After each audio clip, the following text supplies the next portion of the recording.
Press record. I have already. We'll start with that. Hello and welcome to episode 4 of the Press Play podcast. Joined with me today is a friend, colleague, mentor, has been present in my sort of musical life for, God, too long. It is Darren Currington. How are you doing? Hello, thank you for an intro that makes me sound very, very old. Well, compared to me, This is very it's true. been This is very true. how long? How long? It's like 8. Yeah, something like half of your lifetime, I think we Half of worked my out lifetime. as. Yeah, so So 12 and a yeah, half years. yeah, yeah, it's been something like that. Thanks. And now we're friends, so that's good, isn't it? Absolutely. Yeah. Well, yeah, absolutely. It couldn't have been too bad. So I mean, obviously in the local area, you're a legend amongst men. But to those of you that don't live in the local area, could you just give us a brief sort of rundown? Who are you? What do you do? Uh, yeah, who am I? I'm a charlatan and I pretend. No, I'm joking. So obviously my name's Darren Currington. I've kind of locally been involved in the music scene, sort of Medway and the surrounding areas for years, many years. Started off, as just a musician, just playing bands, sessions, all of those kind of things. And then as time evolved, got more into education. So I would probably class myself more now as a music educator than as a anything else. Hmm. But obviously, with the way the world goes and the way things happen, who knows where I'll be in 3, 4, 5 years time. I could then be doing more playing, or I could do more education, or it could be something completely different. Hmm. So, what was it about education? Why did you decide to go into that? Was it a case of like, playing as fun as it is? I know it's not the most viable all the time. So was it just like a safe sort of, I've got this, I can do this and still do everything else on the side, or? Yeah, I mean, it was never something I thought I'd ever do. I never thought music would be a career for me. Hmm. It was never meant to be a career for me. Um, but I don't know. The education side of it, just there was just something that was like, well, I need to. I was lucky enough to have people around me when I was younger, learning and growing up and starting to play that were really inspirational and kind of, yeah, try this and do that, and they would sort of teach me all these different things that I thought actually, that might be a good thing to do and maybe give something back. I've had all of these experiences, so why not Hmm. try and give those experiences to other people and try and, you know, get people as excited and as passionate about music as I am, just through teaching it to Yeah. them. And I think in this day and age as well, I think with the internet being the wonderful tool that it is, there's a lot of people that learn to play instruments, but they just learn to play songs. Yeah. They don't learn to play the instrument. They just learn how to play a song on the instrument. And I think, YouTube's great and, the internet's great for those sorts of things. But at the same time, it's kind of, I think people need to know, okay, I'm doing that because. Hmm. So that's kind of, I think, where I sort of jump in. It's fine to teach them how to play things, but actually how to play songs, but you want to teach them actually what they're doing, because then it gives them a better Hmm. understanding of what they're doing, I suppose. Yeah, no, exactly. Let's go back 50 odd years to when you were a young lad growing 50 years, not quite. It's not quite that up. many. So why music? What was it about music that was like, yeah? Because you grew up in the sort of high of the 90's, wasn't it? That's when you were really sort of. Yeah, I mean, I was born early 80s. Hmm. So, growing up in the 80s and then sort of having my teens, sort of end of the 80s, in the 90s. Um, I don't know, music, it was just a bit of a weird thing. I say I never planned to get into music. I never had this thing as you hear a lot of, as a young kid, I was always around music and, my family were musical, and that just wasn't Hmm. my background. Yeah, that we had music in the house. Parents would buy the Now albums and, have all the radio on all the time, and and stuff. So there was always music on and around, but it was never kind of like, oh, you will go and learn an instrument, you will go and do this, you will listen to this, you will learn that sort of thing. You know, it was just there. And I think sort of like for me, my earliest, I remember the Dire Straits, the Brothers in Arms album, and I remember that cover. You know, the guitar in the sky with the pink clouds, and Yep. and I remember seeing that and was like, that's so cool. That looks really cool. I don't know what it was. And then like Dad would always have it on in the car whenever we'd go visit family or on long drives. I'd always be like, oh, can we put that guitar album on? And it just kind of, I don't know, it just sort of, you know, just made me sort of go, oh yeah, that's it. But I think music's always been present in my life, and it's played an important role in my life. And through everything I've been through, music's always been there, and it helped me become the person I am. It sounds like it's all very cliche and it's all very corny and stuff, but it is true. You know, you mentioned sort of the height of the 90s, and you know, that being my time for sort of growing up. And I would argue, everybody says, oh, the best time to grow up was in the 60s and the Beatles and all the rest of it. Oh no, it was, you know, the punk era or stuff like that. I would always argue the best time to grow up, it wasn't necessarily the best time Socially. socially, yeah, worldly, I was going to say socially, but musically, I would say that was one of the best times growing up, because you had so many bands, you had so many people kind of out there just doing their thing. You were like, wow, this is it. And that really for me was kind of like, yeah, this is what I want to do. And we all have those dreams of being a rock star and, you know, being in a major band and touring and stuff like that. But actually for me, it wasn't really that. I never really wanted that. Would have been nice if it happened, but I never really wanted that. It was more just, I just want to be able to play. I just want to be able to express myself musically, like those bands were. You know, the obvious one is Oasis and Blur and those sort of bands, where they were just sort of trying to get messages across, and you know, not necessarily with their music, but kind of their backgrounds, and saying that if we can do it, anybody can. You know,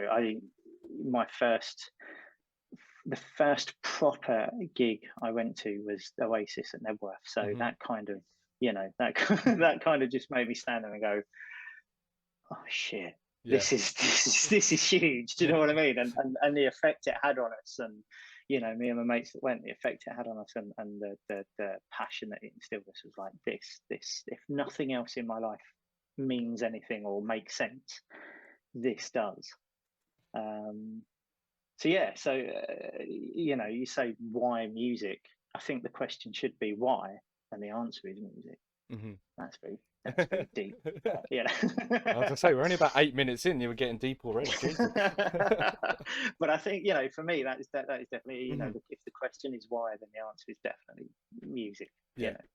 So you spoke about obviously like growing up and how what it was like in the 90s. How do you think that's changed sort of now in terms of like music, learning music, how because obviously me and you, both of us, we're teachers, we spend a lot of time working with kids in music. What do you think's changed from say when you were growing up to maybe when you saw me in school to now? Because there is a good like 10 years difference in between each of them.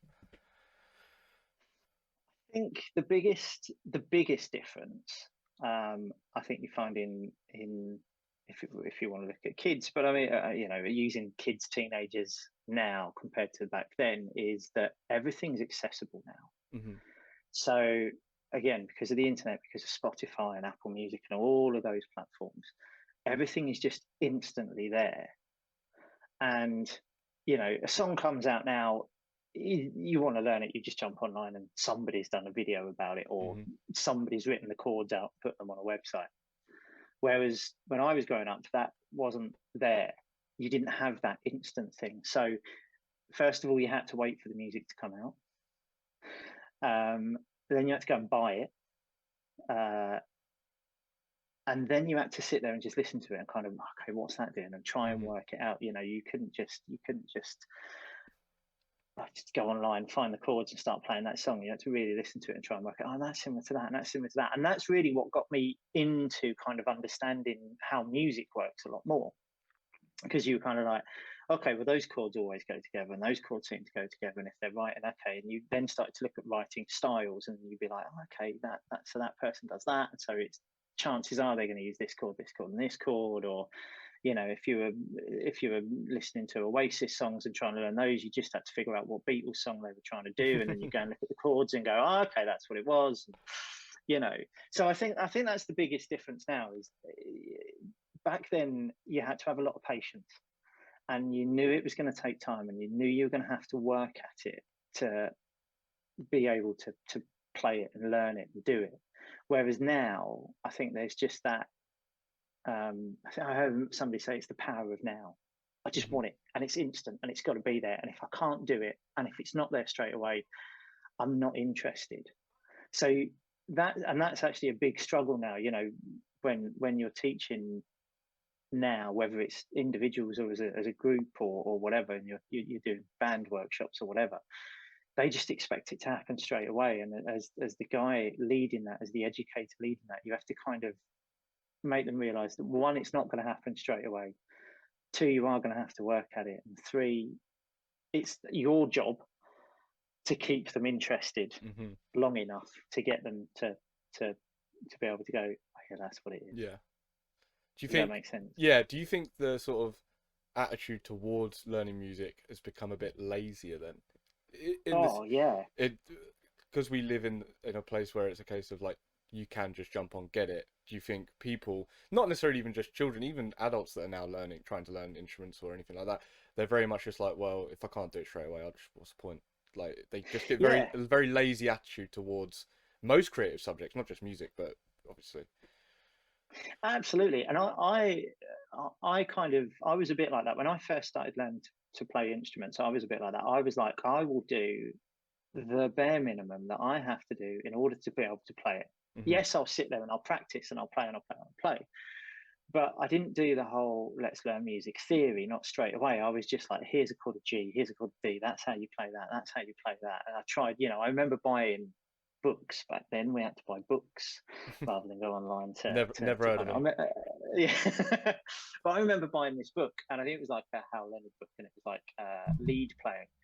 And I started reading this book because I was like, yeah, I'm going to be the lead guitarist in the band. And I started reading this book, and I was like, this makes no sense. None of this makes really. Like, what are they talking about? Like modes and scales and what? Do you know what I mean? So I then had to kind of go away and start doing it backwards, really, and kind of catch up on a lot of things very quickly. But I think nowadays, you mentioned that to people nowadays, and they're just like, no. They do the same as what I do. It's just the bare minimum. I just want to be able to do that. I can do that. I can do that. And it really makes you laugh, because sometimes you're sort of teaching people, and you'll be like, they'll turn up for their lesson that week, and you'll be like, okay, so what have you done? What have you practiced? Oh, I've learned a new song. And you'll be like, oh, okay, brilliant. Like, what is it? Let's play it. So they'll say, oh, I've learned Smoke on the Water or something like that, And then they'll just play that little riff, and they'll just play that little section. And you're like, that's great. Where's the rest of it? You said you'd learn to play the song. I'm like, no, yeah, but that is it. It's like, no, there's a whole load of other stuff that goes with that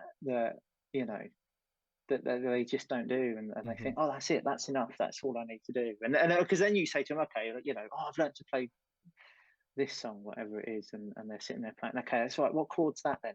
I don't know, it's just my fingers go there. So I think there's I think there's some obstacles to overcome nowadays, but actually and you can probably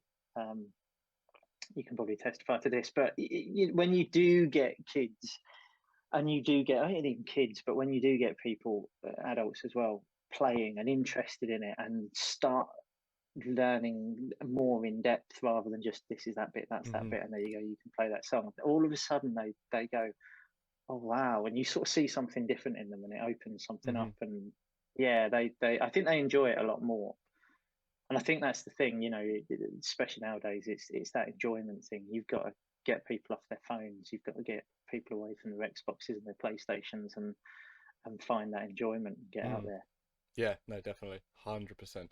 It's quite, like I say, when I was at school, because I'm in that sort of middle section where I grew up with the internet, but it wasn't as sort of powerful as it is today, I guess. It wasn't as influential as it was today as it was when I was growing up, at least not in the early stages of like secondary school or anything like that. So I feel like I'm sort of a mix. I am quite lazy. I'm a bass player. I've got to be lazy. So, so 1315, right? yeah, well, exactly.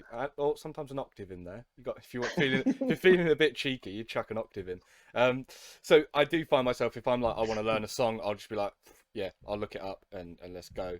But I'll if they haven't got like a the music for the bass part, I will just look at the chords and play root notes. And maybe add in a few little riffs here and there, depending on how lazy I'm feeling.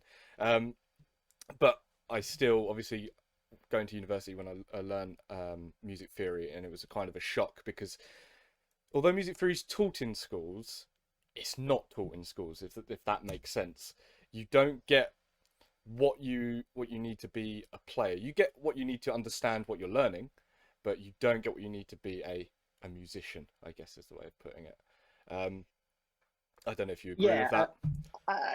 no, I think you're kind of right. I think that the problem, I mean, theory is theory, and it will never change. Theory is going to be what it's going to be musically. So when they teach theory in schools, yes, they're talking like note values and note Hmm. names and things like that. I think sometimes there's a lack of how does that apply to the instrument that I'm playing, Hmm. um, which is hard, especially if you're doing, you've got a class of 20 GCSE students and you're doing theory stuff with them, or even if not, because this, nowadays with the changing the curriculum and stuff, they're supposed to be teaching it from an early age. You've got 30 kids, they're like, well, how does that apply to me? How does that apply to the instrument I'm playing? And I think as an educator, you've got to make it make sense Hmm. in a way that they can go, okay, when I'm playing it on my instrument, it's this, or when I'm playing it on my instrument, it's that, or when I'm singing or whatever, it's this. So yeah, I, I think it would be great to teach kids theory like in depth, um, like really in depth from sort of early on. But you will always get those people in Hmm. schools and in education like this doesn't apply to me because I'm not going to Yeah. go and do it. Why do I need to learn this? I'm never going to do it. But it's the same, when I was in maths lessons, why do I need to learn algebra? Yeah. I'm never going to do it. I'm never going to use it. When why do I need to Hmm. Pythagoras and all that? I'm never going to use it. I remember I think I've told you this before, but I always remember my maths teacher. So you've got to do this. Write it down. You've got to do this. Show your working and blah blah. Because that's what it's like when I was at school. And my maths teacher was like, well, what are you going to do, walk around with a calculator in your pocket all your life? Nowadays. You've got something Showed him, didn't it? that thing in your pocket is stronger than the thing they sent to people on the moon with. Do you know what I mean? Allegedly. Oh, absolutely. Yeah, um, yeah, absolutely. so So but yeah, I think educate, from an education point of view, biased because obviously maths teachers want everybody to learn everything about maths, and mhm, English teachers will want everybody to learn everything about English, and science teachers will want to blow stuff up in the lab. mhm, So we're always going to fight for our corner, as it were. But yeah, I think music in education is so much bigger than just music, mhm, and it would be great to see it happen more, and it should happen more. And I think there is a change, and that will come. But because I mean, I always remember like I was at school, I wasn't confident mhm, at all, at all. I didn't have confidence. I was quite a you know I was the spotty little geek. mhm. Um, and then and it was music that sort of changed that in me. Learning to play an instrument gave me a bit more confidence and gave me the ability to go and talk to people I didn't know, and and try out new things and do different things. And it taught me how to work with groups, and there's so many things that we can go Yeah, into. that's The yeah, list that's what I was the gonna list is say. endless. A lot of people that are just like, no, you're going to become a lawyer, you're going to become a doctor. They when their kids pick an art subject like music, they go, wow, it's not really gonna, you're not gonna do anything with it, are you? They don't realize that it teaches a lot of social skills. Even if you forget all of the like sort of academic part of it, it teaches you a lot of life skills playing an instrument and working in music. As twatty as that sounds to anyone who isn't a musician, it But does. absolutely, you are 100% right. You are 100% right, because it teaches you, those social skills, working part of a group, working on your own, thinking collectively, thinking individually, time management, maths. Hmm. It teaches you maths. It teaches you all these different things. If you go right into it, and obviously when I was at university and stuff and studied and things, I started studying like how sound's created and frequencies and things like that. So you can get so far into it that it teaches you all these different things and people just think you're sitting there playing an instrument. That sounds nice, doesn't it? But it teaches you all these different things, and it gets you working with people that, or sorry, it gets you talking and working with people that you wouldn't necessarily do that with. And it Hmm. also teaches you, as I found out quite a few times, it also teaches you that even if you don't get on with that person, you can work Hmm. with them. And you can make something that sounds pretty decent, even if that person isn't your friend or whatever. You can. I feel like you're Yeah. making digs at me here, but I mean, No, no, no, no, no. I called you a friend at the start, and You're now all right. I'm all Yeah, right. yeah, Oh, perfect.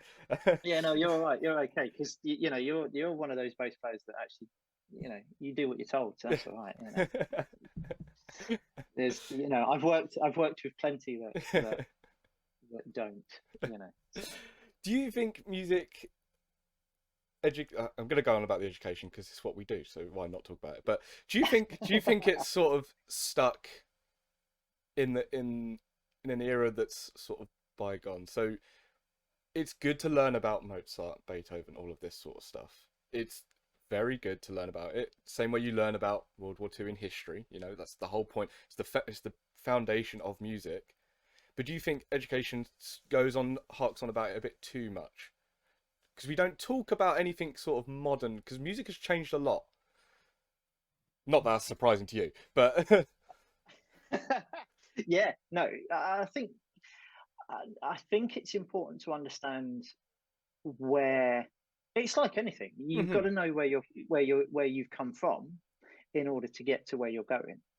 And I think, yeah, you need to understand those, those eras of Baroque and Romantic and Classical and stuff like that. You need to understand those things so that you can see where it's evolved to.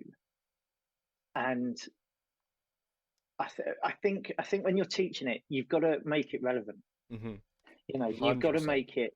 You've got to make it. We are learning about this because nowadays, if we didn't do that, we wouldn't have this. Mhm, Does that make yeah. sense? You've got to look at how music's evolved into what it is now to really understand it.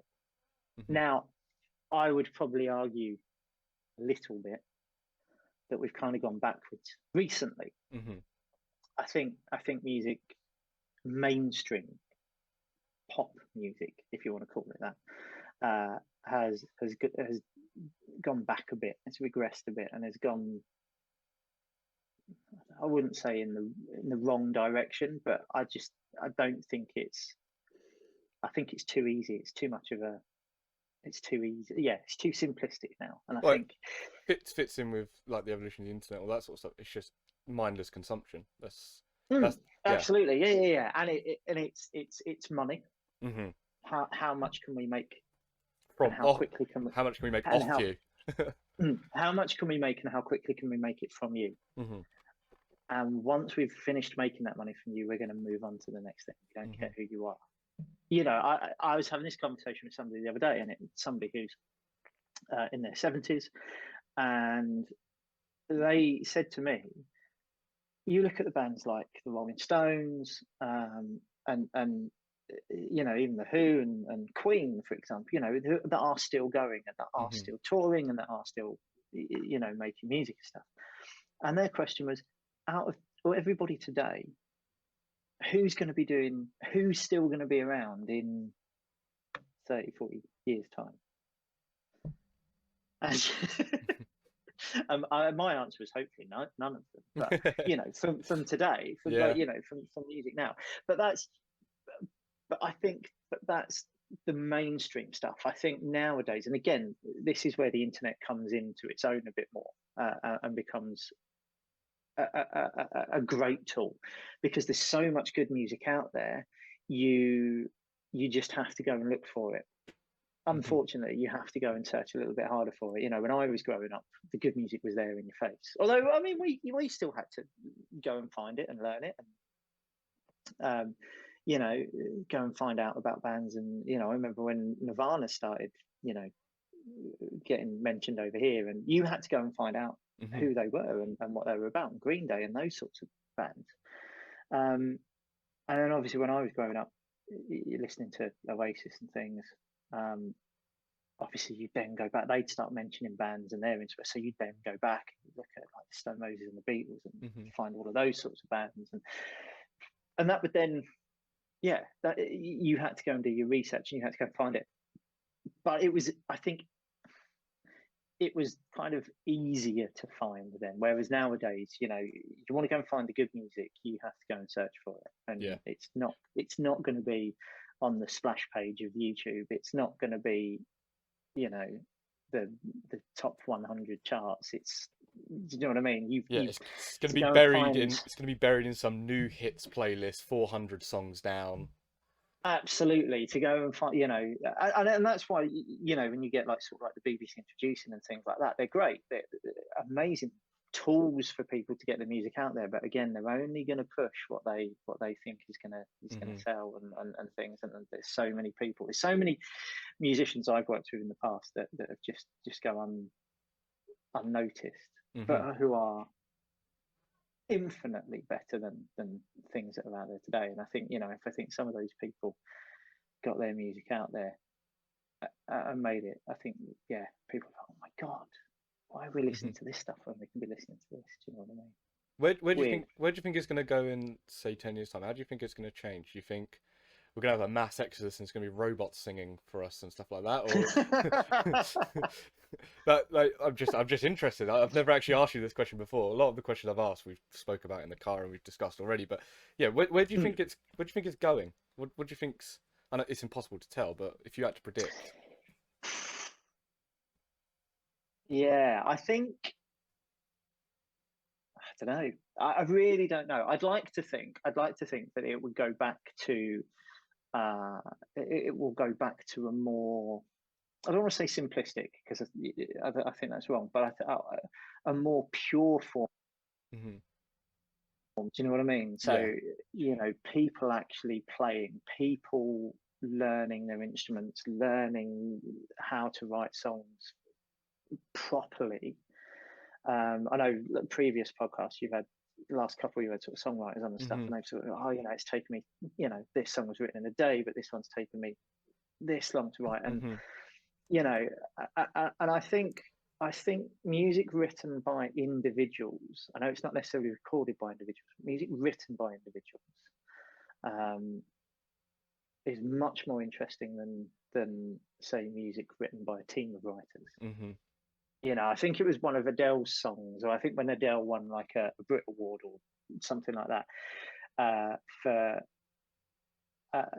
like best written song or something, and like she went up and got her award. And then when you look at it, like writing credits were like 10 to 15 people, because one person wrote this line and one person wrote that line, and somebody wrote the chorus and somebody wrote the music for the verse, and you think, well, that's why is she taking that award? Those people should all be there. And I think that's where it's going wrong. There's too many cooks spoil the broth. Absolutely. I was trying to think of the analogy and couldn't. But I think when you go back to those sort of solo songwriters, I think that's when it becomes more interesting, because they've got a vision, they know what they want, and then when they go into the studio to record it, they get the session players or whoever it is, the rest of their band, and go, this is what I want it to sound like, this is what it needs to be. And I think that's much more interesting to listen to than having 15 people take credit for writing one line or two lines, or do you know what I mean? So Yeah.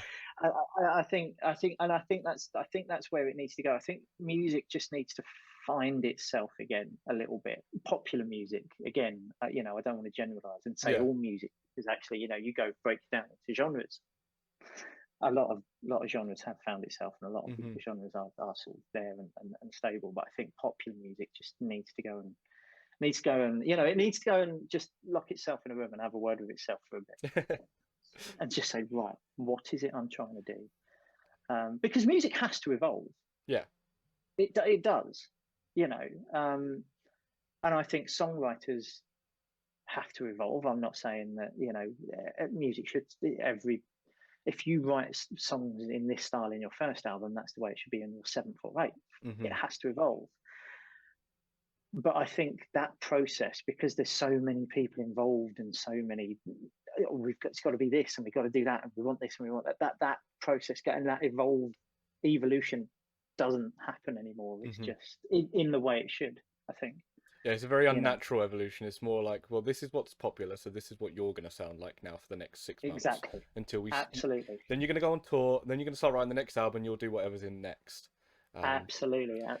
I mean, you know, for those that know the story of We Will Rock You, the show, the musical. I say story because it's, you know, loose, but you know, that is we could end up going that way. This is what you will wear, this is what you listen to, this is how you dress, this is what you like. And I think, you know, we need to break away from that. People need to step away from that. Okay, we're going to take a quick break because Zoom is crap and I've only got 40 minutes, but we're going to continue this conversation. So I'm just going to end. Sorry for the slide, but they're not going to notice a gap because I'm going to cut it so it's just seamless. So it just looks like a bunch of nutters welcoming each other back. But we've had a coffee, we've gone to the pub, had a bit of a chat, all that sort of stuff. So, yeah. So just going on about, we were talking about where you think music's going to go. I've got some quick fire questions for you now. So just give me your gut reaction. You can explain them if you want afterwards, but when I ask you, I want you to give me the first answer that comes to your head. So, Stratocaster or Telecaster? Stratocaster. Okay. Glastonbury or Coachella? Oh, Glastonbury. I know the answer to this one, but Spotify or Apple Music? Apple Music. Apple Music. This is a new one because I imagined you hadn't listened to Nicki Minaj or Doja Cat. Do you know who? See, you don't even you see you couldn't even remember the name. That's how great they are. So I'm going to ask out of the two, I will go Nicki Minaj, but okay. you ask the other one. Sildergen or Sabian cymbals?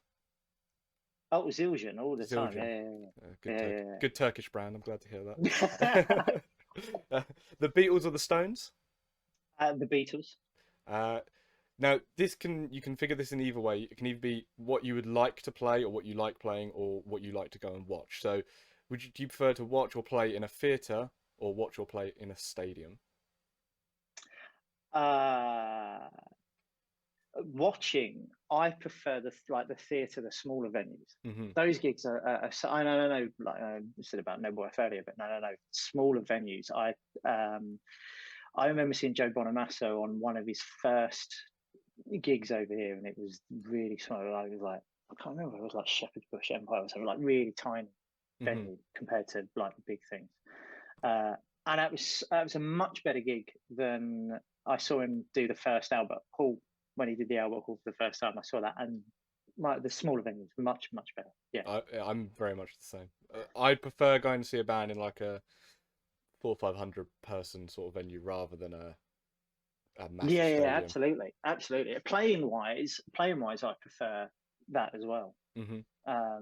You know, playing wise, I think I prefer the smaller ones because and it's again, it's a cliche thing, but you are much more connected if you can see people and feel their reaction. Then you get more off of it, so you play with them. If you're playing, you know, somewhere bigger, then yeah, Anyway, sorry, that wasn't quick fire. Was it? Rock or jazz? Oh, I knew that'd be a tricky one for you. um, right now, Hmm. in this moment, probably jazz. But if you ask me again in about an hour, I'll probably change my mind. Yeah, fusion. Can I go fusion? Can I go rock Oh, jazz fusion? I don't know how that sure. works. Why not? There's no rules on this podcast. Yeah, sure. Perfect. Okay, and then this is the most important question of them all. Hmm. I know you're not a fan of any of them, but if you had to be a fan, would you be a fan of Harry, Zayn, Louis, Niall, or Liam from One Direction? Oh, from One Direction. Sorry, I thought they were the guys that worked at Costa. Because Harry's done me a really nice coffee. You know, he does. None of them. None of Can I? them. Can I? Yeah, I'm gonna. Yeah, if I had to pick, well, it depends. What am I picking them for? Just which one you like the most. You could like the way they look, the way they sound. Uh, yeah, none of them. None of them. Okay, no, fair enough.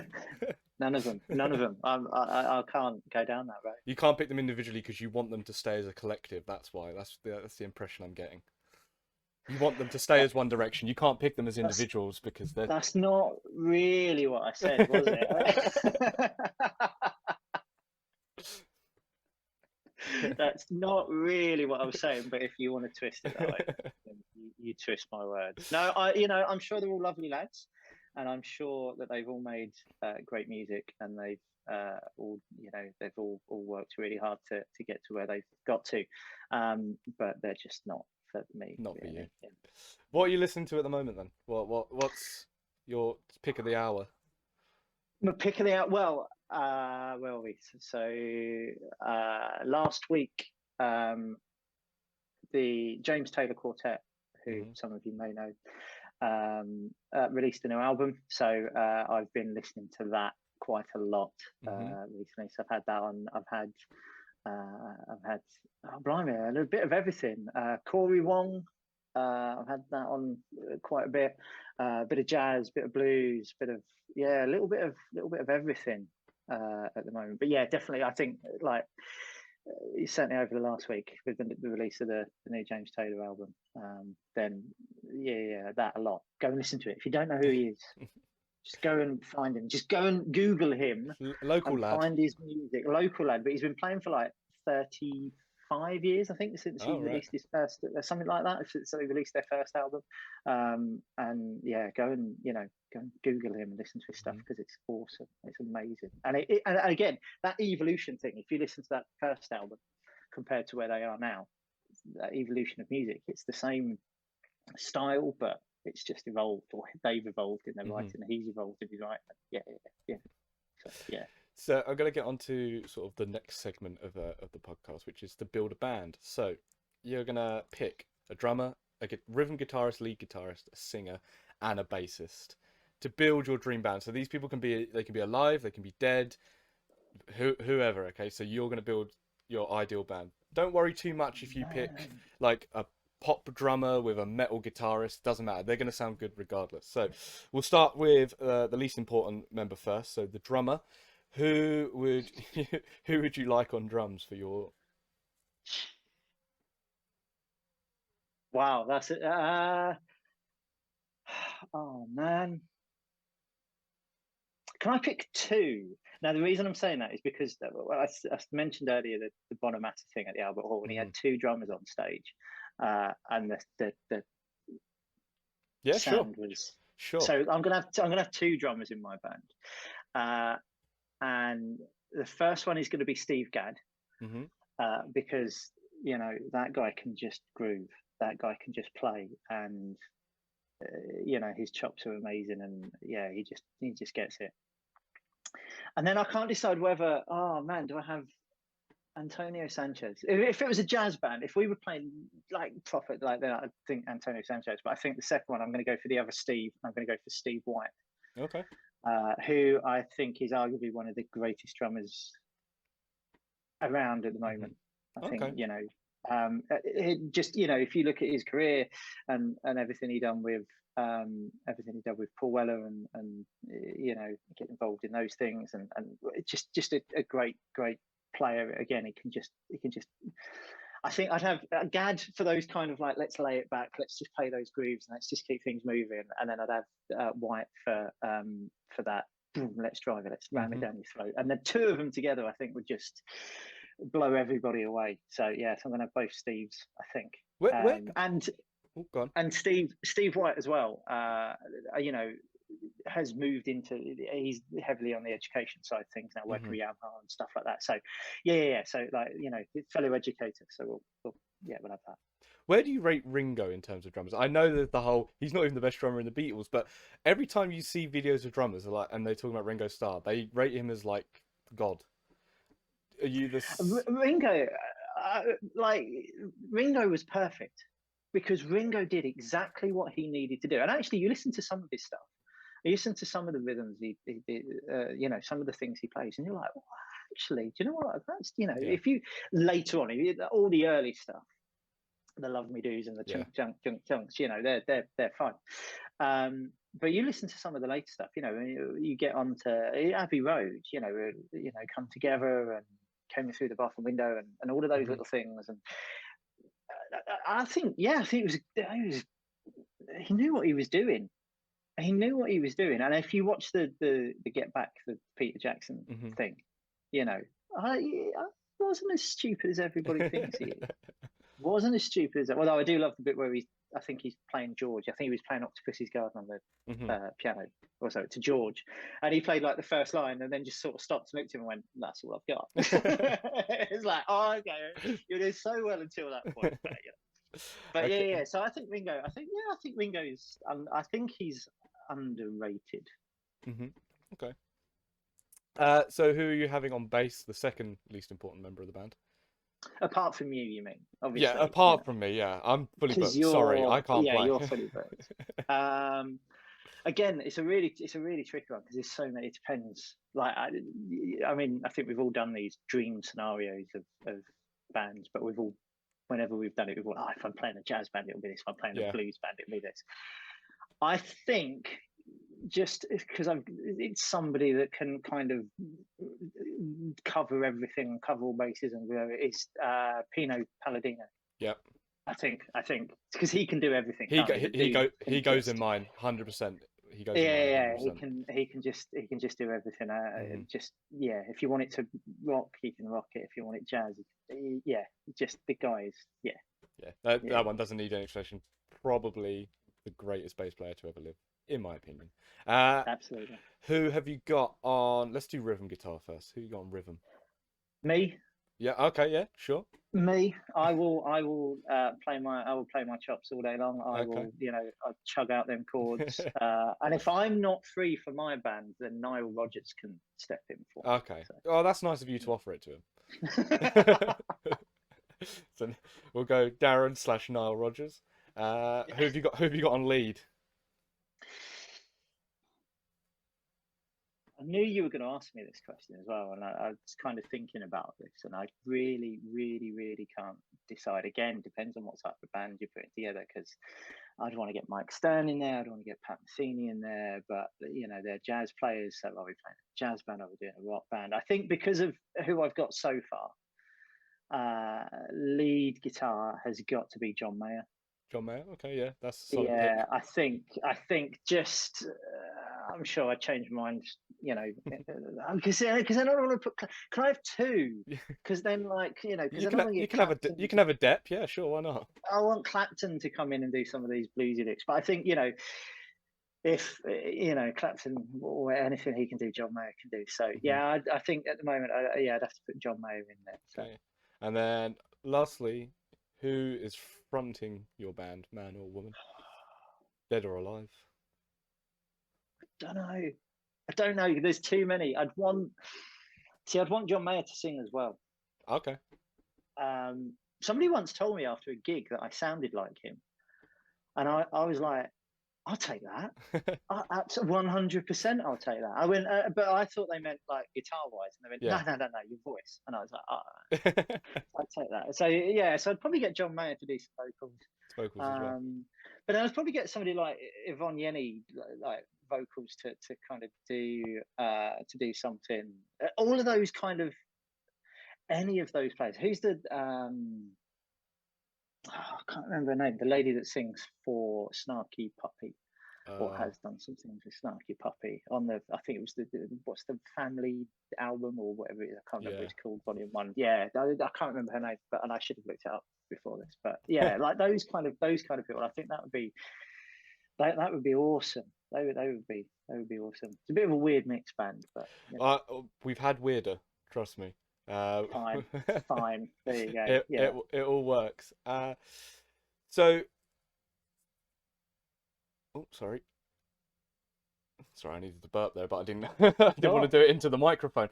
Mm. So what have you got planned? Have you got anything planned for the future? Are you working on any projects at the minute, or is it just just No, so the plan at the moment is I'm gradually trying to build a studio in Mhm, the back garden. So hopefully by the end of the year that'll be done. mhm, Um, and then once that's done, I might sort of get back to writing and things because I've not written songs and been in bands and done own material stuff for a very long time. And it was funny actually. uh, One of the other guys from one of the bands I was in texted me the other day and just said, "Did you realise we had?" Because uh, there used to be an album. Sorry, I'm going to tell you a very long story. that's all right. But there used to be an album called Medway Eyes. Medway Eyes were like a group of photographers that used to go around and sort of just do music photography and art and stuff like that, Mhm. exhibitions and things. And they used to create an album every year of local bands, um, and just we could just offer songs up to it, or they just take songs and put it on without asking. It's very rude, I think, but and the idea was that you'd go online and buy it, and money would go to charity and local Mhm. charities and stuff like that. So and a friend of mine, Phil, who I used to in band with, texted me and was like, "Do you realise we were on 5 of those albums?" And I thought it was like it was only like 1 or 2, Mhm. um, and so I went back and checked, and I was like, "Yeah," and that's because we were good. And it sounds big headed, but actually every song we put on there was like they were good tunes. Yeah. So it'd be nice to get there. And there was a few that we'd written. There's a few that we've written that we never got a chance to record properly. There's a couple of little demos of. So it'd be nice to kind of try and get those written and done properly. And yeah, I just want to kind of like get into some writing a bit more. Playing again would be really good. Like playing properly at the moment, I'm doing a lot, theatres and Mhm. teaching and stuff. So shows and things like that. So band playing would be good to get back into. Session work would be good to get back into again. It's the education side has kind of really taken over recently, and it's kind of it's kind of consumed me. So Mhm. it'd be nice to get back into that. But I don't know, just wherever it goes, let's see what happens. Let's just let's not say it's got to be this or it's got to be that, because who knows what's going to happen. Mhm. That's really like. Would you say how different is the Medway music scene? Because for me, when I was growing up, it wasn't dead, but it was on its last legs around here. The Oh, music absolutely, scene. yeah, absolutely. There was I didn't know. I knew of one bar that played music regularly, or at least the type of music I like to listen to. If you go to Rochester and that, it's a lot of jazz, and that's just not what I play. But you know, I think it was on, ironically, Rock Avenue is the place where I played a couple of gigs when I was in my infancy. But yeah, to me, the Medway music scene has sort of fizzled out. Oh, it's just depleted. Yeah, Yeah. it just depleted. I mean, it was when I was doing 111 Edmund, Mhm. uh, which was that band then, and even the Blues Project as well. So when I Mhm. was in the Blues Project, when I was doing those bands, it was massive. The Tap and Tin, when the Tap and Tin first opened, I remember opening. That was it had the 4 floors, three, Yeah. 4 floors Free in the, floor but floors. its peak. Um, it had 3 or 4 floors to it. It wasn't when it first opened, but Mhm. its peak, and you could go up to the top one, and it was like a dance DJ set, and then the next one down there was bands playing, and the next one down was like jazz or so. Mhm. And that was massive, and everybody, I remember some big names went down there, and I Yeah. think the I think Libertines did gigs Libertines there, played there. and Um, and there's some big stuff. The Command House, that was another one. There was one just down from the Rock Avenue. There was a pub just down there, and they've knocked it down now, and they've built flats there, or they're building flats there. And I can't, for the life of me, now remember the name of it. But everywhere that had live music and was pushing live music and stuff has just gone. It's either the buildings have shut down, or the new owners come in, they just don't want that anymore. Or, I mean, like you say, Rochester High Street still got a good scene, I guess. Two Brewers normally have stuff go on. Every Sunday, there's always jazz. The Eagle do things, so that's pretty good. I know we're talking locally, so people listening to this might not mean too much to them, but I think it has gone. But I think that's everywhere as well. I think, really? Okay. Yeah, I think everywhere has kind of gone like that. I'll tell you one of the biggest problems, and they're great fun to do, and I've done them before, and I've been involved in them, and I've been part of the house band for them. But open mic nights have kind of taken over, and that's because they're free. Yeah, you don't have to pay. You don't have to pay anything. If anything, you get paid. You get paid to have people perform sometimes. Yeah. Oh, you want to take part in our open mic night? What song do you want to do? Okay, that's a £5, please. And you're like, oh, what? I've got to pay to get up here, So, and I'm not knocking them, and I'm not saying that they're a bad thing, because they are a great thing. I've been involved in them. I've had students play in them. I've taken students along and said, come on, get up and play a song, because it's a great confidence builder, and gives them a chance to play with pro musicians in some situations. So they're really good things. But I think that's become let's do one of those because it doesn't cost us anything, rather than getting a band in, and because then we've got to pay the guys. And I remember playing one place, and I won't say where it was, but I remember playing one place, and we were booked as a 4-piece band, and the day of the gig, the other guitarist, I can't remember, for some reason he was ill, or he'd hurt himself quite badly. It was like, there was no way he could do the gig.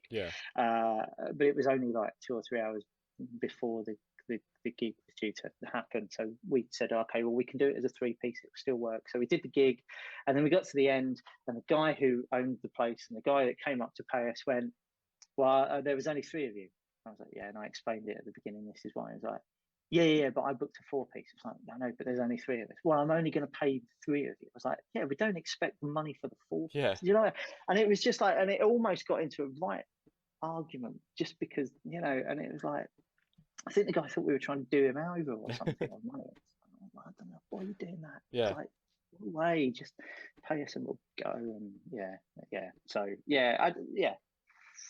I think it has changed quite a lot. Yeah, I think you do sort of have to be in and around London to do anything like that in terms of being booked for gigs now. I don't think there's obviously open mic nights, because there's a million and one pubs and clubs in London, but I think that's the only place I know of that still books bands. Yeah, and people I mean, play. I was out in where was I the other way? I was a couple of weeks back. I was out in Salisbury on a Saturday night, and I thought, Salisbury on a Saturday night, the place will be like, it's middle of summer. No, it was just nobody around. And I know, the way things are in the world at the moment, and finances and stuff, people are being a little bit more careful. But I thought, like, there'd be more than that. But no. I think I think it's, I think everywhere's struggling. Musically at the moment. I think it's a bit of everything. I think it's the way that the world is at the minute, obviously coming out of the thing that we've come out of, and what's happening in the old Houses of Parliament, all that sort of stuff. It doesn't help. But again, like we said at the beginning of the show, the internet, people maybe don't even necessarily want to play live. They just want to go, I can chuck it on the internet, I can make myself sound as good as I want to sound. Absolutely. And I think the only good thing I've noticed, really, is certainly since sort of COVID and lockdowns and all the rest of it, how many festivals are starting back up, and how many festivals there are now, and how many are still going. And I think that's a great thing. because you asked me earlier, was it Glastonbury or Coachella? Coachella, yeah. And I said Glastonbury, and the reason being is because I've discovered so much music through Glastonbury. It's unbelievable. People I never would have heard of.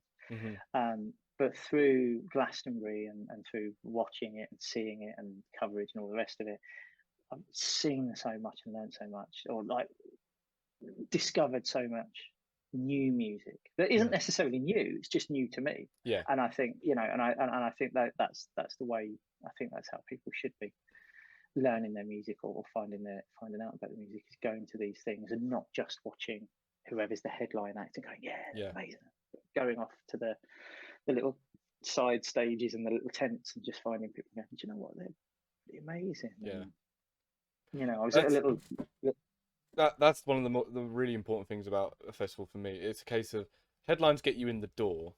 They do get you the ticket because you think, 3-4 bands, however long the festival is. Yeah, that's worth the ticket price. I'm going to see 3-4 great bands. It's going to cost me like 200-300 quid. I'd pay that if I saw them all individually anyway. But it's really, you get the big headlines, but then you fill out your day with new stuff. All those little bands, I say little bands, but all those bands that the people don't necessarily know, and you sort of see the name and you're like, what?